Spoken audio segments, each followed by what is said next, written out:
Helen Keller was just 19 months old when she contracted scarlet fever and meningitis, and she became permanently deaf and blind. But through her inner spirit and resilience, she conquered her deaf blindness and she became a world-famous author, lecturer, political activist, and advocate. Helen Keller wrote in her book, "The World I Live In," the famous line,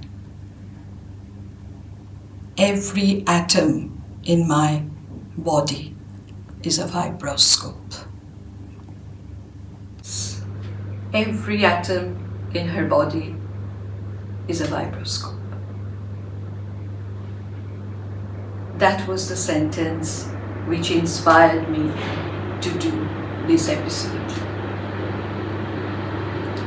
I was reading the book "The World I Live In" by Helen Keller, and I realized that as a common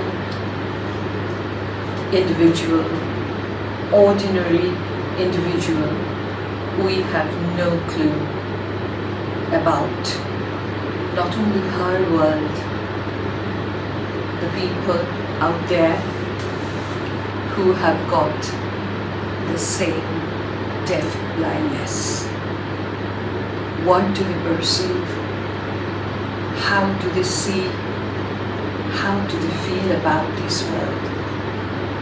So this episode is not only dedicated to Helen Keller, it is dedicated to all people who have got this condition, deaf blindness, and who don't have this condition. We need to know, we need to understand what they feel and how they perceive this real world. From the musical point of view, I have tried my level best to do a composition in which I will try to enter that world. So the composition will start with a kind of sense of apprehension, doubts, with the perception that that world would be dark and silent. But then we will visualize through music that we are completely wrong. So before I start playing the piano, I'll just read out a few lines from her book, which will help us to go through this journey. As she wrote, "I enjoy the music of piano most when I touch the instrument. If I keep my hand on the piano case, I detect tiny quavers, returns of melody, and hush that follows. I'm able to follow the dominant spirit and mood of the music. I catch the joyous dance as it bounds over the keys and the slow dirge, the reverie." That is the music created by an instrument. What about the sounds of Mother Nature? And she wrote, "The thousands of soft voices of the earth have truly found their way to me the small rustle in the tufts of grass, the silky swish of leaves, the buzz of insects, the hum of bees in blossoms, the flutter of a bird's wings after his bath, and the slender rippling vibration of water running over pebbles.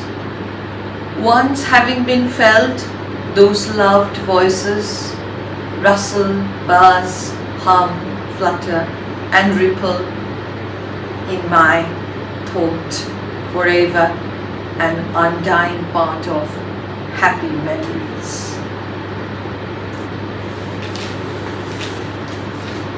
And she said about the critics, about the ordinary people who didn't understand her. When she wrote about them, she said, many persons having perfect eyes are blind in their perceptions. Many persons having perfect ears are emotionally deaf, yet these are the very ones who dare to set limits to the vision of those who lacking a sense or two, but have will, soul, passion and imagination.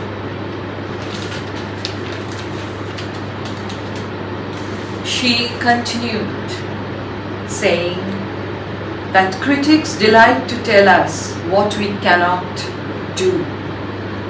They assume that blindness and deafness sever us completely from the things which the seeing and hearing enjoy, and hence they assert we have no moral right to talk about beauty, the skies, the mountains, the songs of birds and colors. She said, I admit that there are innumerable marvels in the visible universe, unguessed by me.